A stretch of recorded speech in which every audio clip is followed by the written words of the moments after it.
Thank you, Deputy Speaker. I stand today to speak in support of this motion brought by the member for Fairfax. I thank him for bringing this motion that brings to this House's attention the failure of the Albanese Labor government, and especially Minister Bowen, to ensure a plan is in place as we transition Australia through new technologies to a net zero emission economy and world. We are committed on this side to net zero, but doing it through principles of liberalism, using the market economy, encouraging and incentivising entrepreneurial innovations to enable us to successfully transition to new energy sources. This means, however, that we must put consumers at the centre. We must put Australian families, Australian individuals and Australian small businesses at the centre as we transition. Pragmatism must replace ideology, and policy should be informed by economics and engineering. Renewables and nuclear can play complementary roles in a hybrid system. These are the two main options for low-carbon energy. Deputy Speaker, I was formerly an environmental lawyer. I have always been committed to Australia moving towards net zero. To that end, I have manufacturers within my electorate that manufacture solar panels, and I recently went out to the Western Sydney Hydrogen Hub at Horsley Park to see what they're doing out there in the way of new hydrogen.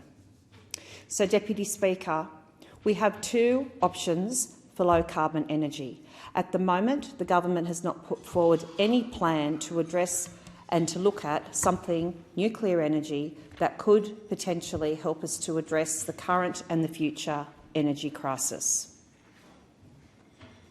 Both nuclear and renewables generate energy that produce no greenhouse gas emissions, reduce air pollution, diversify the energy supply and reduce dependence on imported and fossil fuels.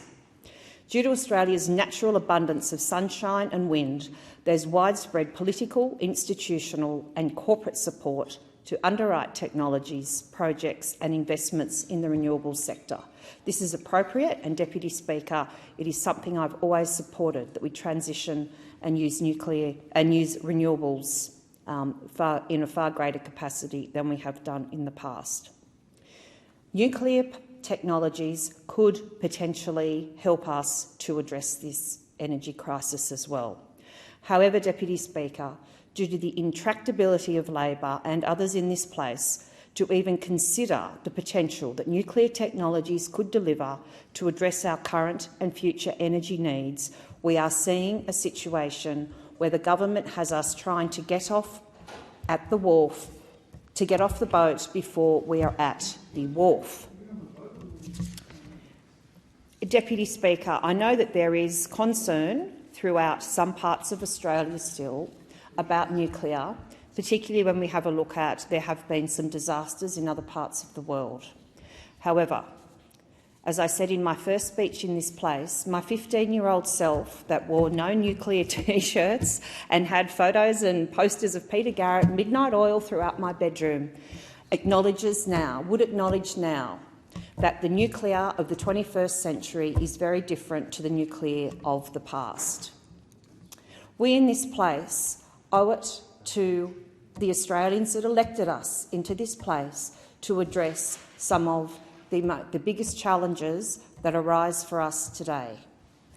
And that has to be to ensure that Australians, Australian families, Australian businesses have access to affordable and reliable electricity.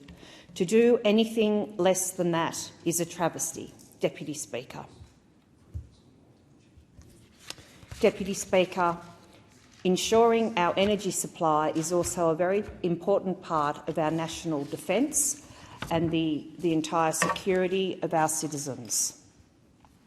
Therefore, I support this motion brought by the member for Fairfax. I thank him for his advocacy on looking at various other ways and other technologies where we can look at addressing how we retain affordable and reliable energy for Australians as we transition to a net zero world using new technologies. Thank you, Deputy Speaker.